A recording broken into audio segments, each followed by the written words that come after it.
ওং নমঃ ভগবতে বাসুদেবায়। শ্রীমদ্ ভগবদ গীতা দশম অধ্যায় বিভূতি যোগ। হরে কৃষ্ণ। আজ আমরা বিভূতি যোগের 28 আর 29 নম্বর শ্লোক দুটি শুনব। আয়ুধানাম অহম বজ্রং ধেনুনামস্মি কামধুক্ প্রজনশ্চাস্মি কন্দর্পঃ সর্পানামস্মি বাসুকিঃ অনন্তশ্চাস্মি নাগানাং বরুণো যদুষামহং পিতॄনামর্যমা চাস্মি যমঃ সংযমতামহং। অনুবাদ: সমস্ত অস্ত্রের মধ্যে আমি বজ্র, গাভীদের মধ্যে আমি কামধেনু, সন্তান উৎপাদনের কারণস্বরূপ আমি কামদেব এবং সর্পদের মধ্যে আমি বাসুকি। সমস্ত নাগদের মধ্যে আমি অনন্ত এবং জলচরদের মধ্যে আমি বরুণ, পিতৃদের মধ্যে আমি অর্যমা আর দণ্ডদাতাদের মধ্যে আমি যম।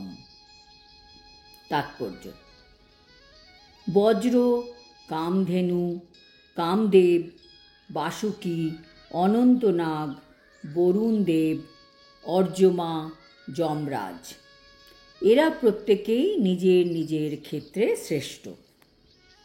ভগবান আগেও বলেছেন যে যেখানেই যার প্রাধান্য দেখতে পাবে বুঝবে সেটি আমারই কৃপা। কেউ যদি খুব দারুণ বুদ্ধিমান হয় তবে বুঝবে সেটি কৃষ্ণেরই কৃপা তার উপর। কেউ ভালো গান গায়, সেটিও কৃষ্ণের কৃপা। যে কোনো স্কিল হচ্ছে ভগবানের বিশেষ কৃপা। বাস্তবিকই অসীম শক্তিশালী অস্ত্র বজ্র শ্রীকৃষ্ণের শক্তির প্রতিনিধিত্ব করে।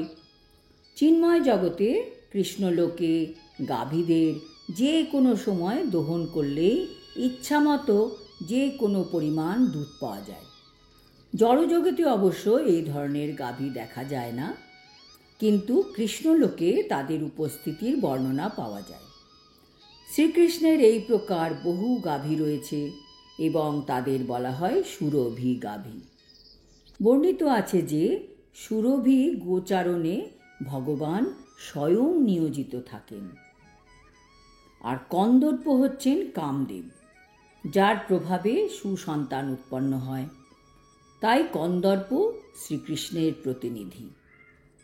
ইন্দ্রিয় তৃপ্তির জন্য যে কাম, তা কখনোই শ্রীকৃষ্ণের প্রতিনিধিত্ব করে না, কিন্তু সুসন্তান উৎপাদনের জন্য কামকে বলা হয় কন্দর্প এবং তিনি শ্রীকৃষ্ণের প্রতিনিধিত্ব করেন।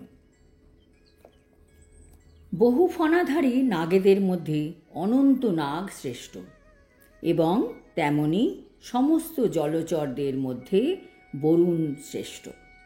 তারা উভয়েই শ্রীকৃষ্ণের প্রতিনিধি।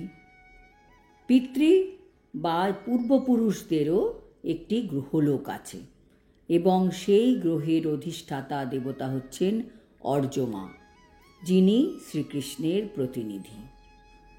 পাপীদের যারা দণ্ড দেন তাদের মধ্যে প্রধান হচ্ছেন যমরাজ। এই পৃথিবীর নিকটেই যমালয় অবস্থিত। মৃত্যুর পর পাপীদের সেখানে নিয়ে যাওয়া হয় এবং যমরাজ নানাভাবে তাদের শাস্তির বিধান দেন।